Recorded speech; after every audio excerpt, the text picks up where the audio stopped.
What happens when two Manchester music legends finally decide to combine their talents and create a new album? Something magical. That's what happens. Hi everyone, I'm Paul Crayson and you're watching Music Mentions. Today I'm doing a deep dive review of the new Liam Gallagher John Squire collaboration album that's simply called Liam Gallagher John Squire. I've been really excited to do this one. I'll go over who these guys are, some album release notes, track listing and links, album title and cover, some general album observations. I'll discuss the individual songs, and then I'll do a little bit of a wrap up and an overall album rating. So who are these guys? For those of you that may not be familiar with Liam Gallagher and John Squire, there's probably at least a few of you out there, especially if you live in the States, which seems to be clueless about many UK-based artists. Let me tune you in on these music legends. First, we have Liam Gallagher. He's 51 years old, and he was the lead singer for one of England's best all-time rock bands, Oasis, which included his songwriter and guitarist brother, Noel Gallagher. Famously, the brothers had a falling out and haven't really spoken to each other since the Oasis flameout in 2009. Liam is known for kind of an arrogant, fuck-all attitude, especially back in the 90s and the aughts. His nasally vocal style comes from a mixture of John Lennon and Johnny Rotten. He's certainly mellowed over recent years, but thankfully, he has still retained a lovable irascibility.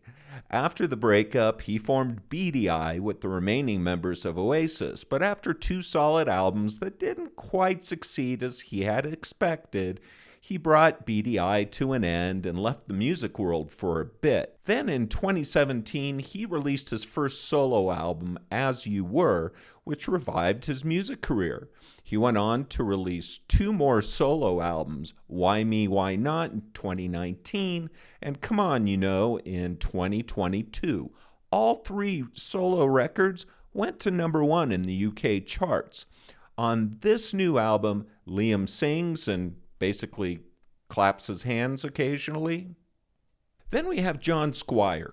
He is 61 years old. He was the guitarist in another great English band, the Stone Roses. He formed the band with the legendary singer Ian Brown. The Roses only released two albums, but their impact on music cannot be overstated. Their first album, which was self-titled, came out in 1989, and the second one, called Second Coming, came out in 1994. Although there was a brief reunion in 2011, the Roses folded again. In 1996, John formed a band called the Seahorses that released one really underrated album called Do It Yourself. He's also released a couple of solo albums over the years, but has primarily focused on various art projects instead of music in recent years. His guitar style is very blues influenced, with a lot of Jimi Hendrix and a lot of Jimmy Page informing his playing. He's recognized as one of England's greatest guitar players. On the new album, he obviously plays guitar, both electric and acoustic, and he also throws in the occasional hand claps. So how did this collaboration come about? Well, Liam has credited seeing the Stone Roses live early on as being the genesis of his interest in joining a band. It's safe to say that if there was no Roses, there wouldn't have been an Oasis. There's been a long mutual admiration between the two bands. Back in 1996, at the two historic Knebworth Oasis concerts, John joined Oasis on stage as a special guest guitarist on Champagne Supernova. Then in 2022, as Liam took the stage again at Knebworth, but this time as a solo artist, he asked John to join him in a repeat performance of this classic Oasis tune. At the show, the two of them talked about possibly recording together, and one thing led to another, and now we have this new release. I also have to mention two other key musicians that were instrumental in making this project a reality. Kirsten. He's 54 years old and is a legendary producer that has worked with Liam as a producer, but also as a co-writer and a multi-instrumentalist on several songs on Liam's 3 solo albums. He produced this new album and also played bass, keyboards, and percussion on it. Greg has previously worked with Paul McCartney, Adele, Foo Fighters, Kendrick Lamar, Flaming Lips, Beck, Gorillaz, and many other top-tier artists. This guy knows what he's doing. And then we have Joey Warnaker. He's 55 years old and is a renowned drummer that has also collaborated with many heavy hitters over the years, including Beck, REM, Norah Jones, David Byrne, and Roger Waters. Now let's move over to some of the release notes. The album was released on March 1st of 2024. It was released on Warner Records, and as I mentioned, it was produced by Greg Kirsten. The album was recorded in Los Angeles and was mixed by legendary mixing engineer Mike Spike Stent, who's worked with Oasis, Bjork, Madonna, U2, Beyonce, Green Day, Bruce Springsteen, Taylor Swift, and on and on. This release was really made by a super group of music industry powerhouses. There were 2 singles that were released prior to the release of this album. Let's check out the track listing and the lengths. So there are only 10 songs on this album. Make It Up As You Go Along is the shortest at 2 minutes and 11 seconds. Then we have Just Another Rainbow, which is the longest at 5 minutes and 36 seconds. The total album length is just a little shy of 40 minutes long. Let's move over to the album title and the cover. The album title is simply self-titled as Liam Gallagher, John Squire.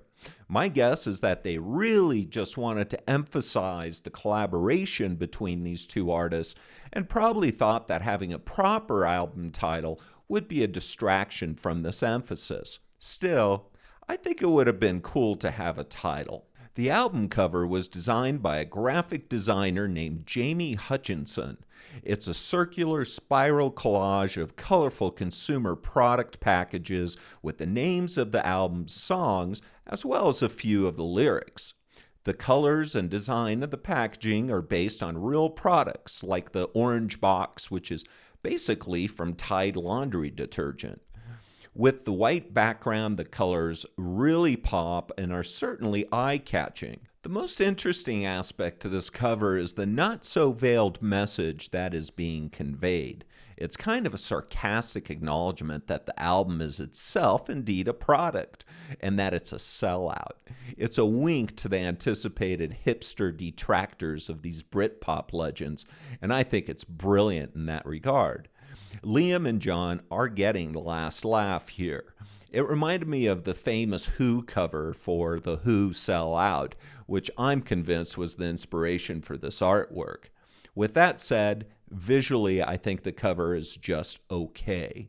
They could have come up with something better, but it'll do.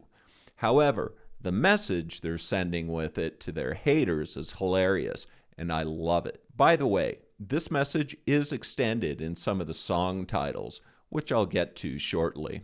Now for some general album observations. The sound quality and production are fabulous.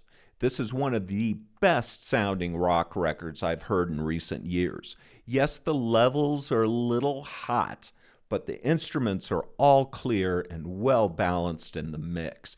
The sound is articulate, it's punchy, and it's alive. It's not overly dense or hard to listen to. It is just right. Simply wonderful. I would call the overall vibe of this album as 60s and 70s blues rock filtered through some modern production touches, as well as a little bit of psychedelia kind of sprinkled in. There's a heavy emphasis on the vocals and guitars, as you would expect, but not so much as to sound unbalanced. And now on to the individual songs, starting with Raise Your Hands. The album starts with this straight-ahead rock song that's meant to get you into the mood of the album. It's a fairly mid-tempo tune that picks up steam as it goes along. There's some Beatles-esque piano during an instrumental break and a prominent use of hand claps, especially during the choruses. Liam sounds like, well, Liam. Vowels are drawn out. There's a confidence and a self-assurance in his delivery. We even get some overdubbed na-na-nas from him during the choruses. Of course, we get the first of many of John's guitar solos on the record. Instantly, you'll know he hasn't lost a step. Here are the first verse and the first chorus. If you're running out of time, if you're not sure which way to go, if the pieces don't seem to fit, if nothing ever goes the way you planned, raise your hands. I can see you. We're alive. Raise your hands. As you'll discover, many of the lyrics on this album aren't anything earth-shattering or challenging. There aren't any deep meanings to them, so don't go into this album looking for lyrical revelations. For the most part, what you see is what you get. This song is about celebrating life when even nothing is going your way. It's also a song designed for crowd participation with its Raise Your Hands choruses. I imagine it'll go over great during their live shows. It's a perfect song to start the record with its positive message and energy and sing-along melodies. Song number 2 is Mars to Liverpool. This was the second single. The first thing that will grab you with this one is John's guitar tone. Actually, the guitar tones all over this whole album are superb. John plays some beautiful arpeggios, and again, we get a nice solo. The song borrows again from the Beatles, this time with the bass from the song Rain. Rain is even mentioned in the lyrics. They're really not trying to pull one over on us. They're acknowledging their Beatles influence as an homage. Liam's vocals on Mars to Liverpool are some of his best on the album, with classic Oasis phrasing and enunciation. For example, the way he sings words like school and pool. He's more Johnny Rotten than John Lennon on this track. Let's peek at the lyrics from the first 2 verses. Jesus Christ, about last night, I can only apologize. The thought that it was over never entered my mind.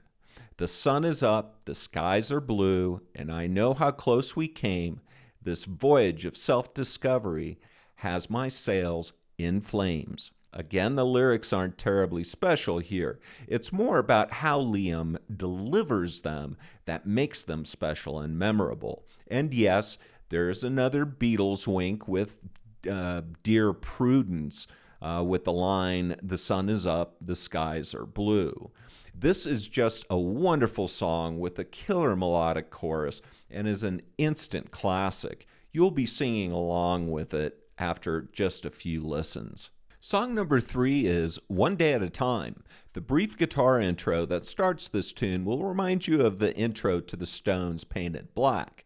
The pace is similar to the first 2 tracks as it's another kind of a mid-tempo rocker, but it pauses a few times right before the choruses hit to allow for a little nod to The Who. During the choruses, Liam's voice is pushed slightly back in the mix, and the reverb on it gets kicked up a notch or 2. John's guitar again sounds wonderful as it dances around Liam's vocals. Here's the second verse. Welcome back to the land of the living. We got so many people to be. I know you're happy in your suburban trance. You should have fucked me when you had the chance. No idea who John's lyrics are referencing here, but the song topic appears to be about living with regrets and being okay with that. This is a fine tune with a pretty memorable chorus. Not as good as Mars, but respectable. The guitar playing is the highlight here. Song number 4 is I'm a Wheel. We dive straight into slower blues rock with this unusual track. John's guitar is the star again and shines throughout. Liam's vocals are great, this time more Lennon than Rotten. The track breathes quite a bit during the verses with sparse instrumentation and then picks up the intensity during the melodic choruses. Here are the first 2 verses. This isn't happening. Nothing is real. When you murder the truth, how do you feel? This isn't happening. Lock all the doors. These aren't the droids you're looking for. My take is that this may be loosely interpreted as a song about disinformation, which seems to have taken over in recent years. Can we really believe anything we see or read anymore? The Lock All the Doors line may be a reference to the Noel Gallagher solo song of the same title. And with those two last lines, we even get a Star Wars reference. Are you getting the sense yet that the lyrics on this album aren't meant to be taken too seriously? Anyway, this track is a great change of pace. I love the guitar and the choruses, and Liam sounds splendid. This is another winner. Song number 5 is Just Another Rainbow, and this was the first single. Here we get our first psychedelic rocker. And this is also the longest song on the album. We have a rhythm that sounds like it was borrowed from the Beatles' Tomorrow Never Knows, and John's jaw-dropping guitar playing, especially in the latter half of the song, reminded me of his guitar stretch out on the Stone Roses classic Love Spreads. Liam's vocals are their nasally best with a sprinkling of reverb on them. The rhythm section also sounds fantastic. Let's quickly look at the lyrics from the bridge. Red and orange, yellow and green, blue, indigo, violet. We've crossed the line. When this song was originally released, boy, did they get flack for these lyrics. This is essentially a recitation of the colors of the rainbow. You know, Roy G. Biv. Accusations of lyrical laziness came pouring in from reviewers and fans.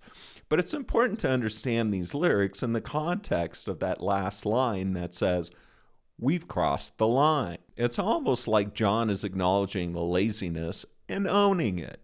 Anyway, after a few listens, you'll be seeing these lines as well. This is one of the standout tracks on the album and really bores into your brain with time. The production is spectacular and the psychedelic vibe is just wonderful. Next song is Love You Forever. So side 2 starts with this little Hendrixy voodoo child guitar. The drums are propulsive as the bass thumps along and provides a wonderful foundation for the tune. The song fades out on John's guitar again, reminding me a little bit of Love Spreads. Liam's vocals seem a little bit pulled back in the mix again, but there's also some vocal effects that gives them a little bit of a psychedelic flavor as well. It's clearly a love song, and there's not much more to the song's lyrics. They're very simple and to the point. The guitar is again the highlight on this one, even though it is fairly derivative.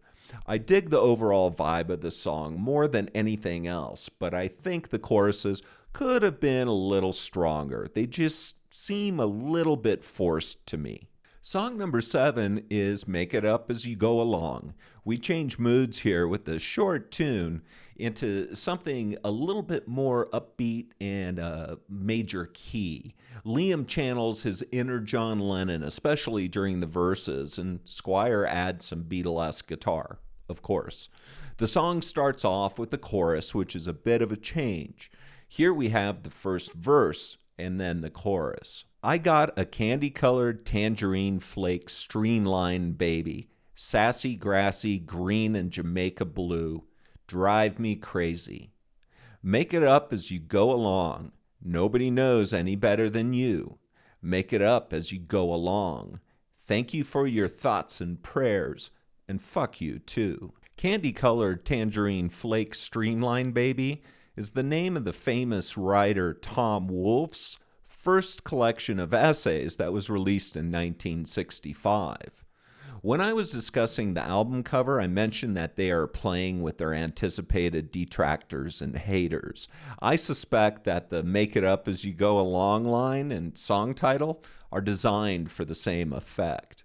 Regarding the last 2 lines, I think a lot of people are tired with the empty thoughts and prayers platitudes that are spewed out every time there's a disaster or a killing. I'm with you on this one, John. The melodies on this song are strong, especially the verses. Liam is stretched beyond his comfort zone, and it's great to hear. His vocals are the highlight. It may be the shortest song. It's almost a ditty, but it's memorable, and it has a nice feeling to it. Song number 8 is You're Not the Only One. Two things popped out when I first heard this stomping blues rocker. It's the Black Crowes crossed with Freddie King. Go listen to the Freddie King tune, Going Down, and tell me I'm wrong. The pumping piano by Greg is the giveaway.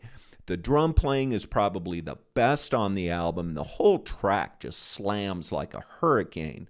The guitar tone is just sick. It's so good. The whole production is outstanding. There really aren't any choruses on this song. Instead, there are two instrumental breaks when John really lets his guitar loose. Liam's vocals during the verses are the only moments where the pounding piano kind of takes a break. It's the back and forth between Liam and the instrumental breaks that makes the song really interesting. But it's the jamming instruments that are the star. Forget the lyrics. Nothing much to report there other than some Beatles references and a Who reference. This song slams so hard and has such a great energy, you'll be instantly grooving to it. One of my absolute favorites. Song number 9 is I'm So Bored. We get more of Liam's Johnny Rotten-leaning vocal stylings here, and look at that. Another Beatles homage with a day tripper-like guitar line that forms the melodic backbone. There's also some Who influence here and there. The song title, once more, is for the detractors and the haters, but it's also very likely giving a tip to the Beatles' I'm So Tired. The bass on this one is excellent, as are the drums. Check them out working their magic when you give this tune a listen. The guitar playing and the tone are again top-notch. It's all great. Here are the lyrics from the third verse. Bored with the bosses, bored with the strikes, bored with the husbands and bored with the wives. I can't be satisfied no matter where I roam. I don't live here anymore. I live in my phone. Some of the better lyrics are on this song. They really wouldn't be out of place in a traditional mid to late 70s punk song. They just have that attitude. The song is certainly not boring.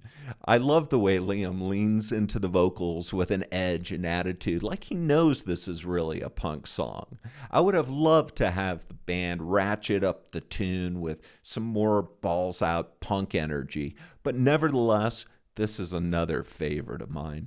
Song number 10 is Mother Nature's Song. Things slowed down just a bit for this album closer, which Liam has said is his personal favorite on the record. The title is an obvious reference to the Beatles song Mother Nature's Son.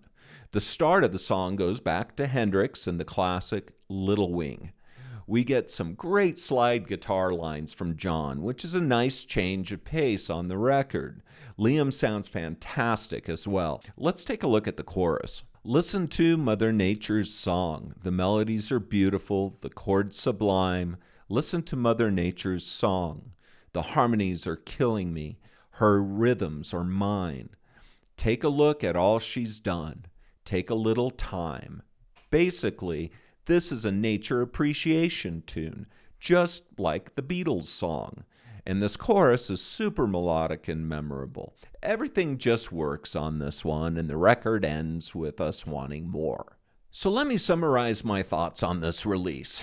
If you've watched some of my earlier videos, you probably know that I consider myself to be an Oasis and Gallagher brothers fan. I wear that proudly, as I really believe some of the best songs made in the past quarter of a century came from these guys. It's become really fashionable, particularly in the United States, to slam or dismiss Oasis. I chalk this up to Americans really not understanding Manchester music history or culture or particularities. Americans like their rock stars to be safe and nice and agreeable for the most part.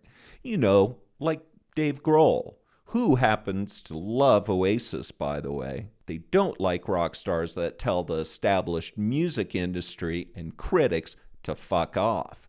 They don't like that arrogance. This album probably won't change the haters' opinion on Liam. But for fans of Oasis, Liam, and the Stone Roses, this album is a dream come true. It's a collaboration that sounds like what you'd imagine it to sound like, but beyond that.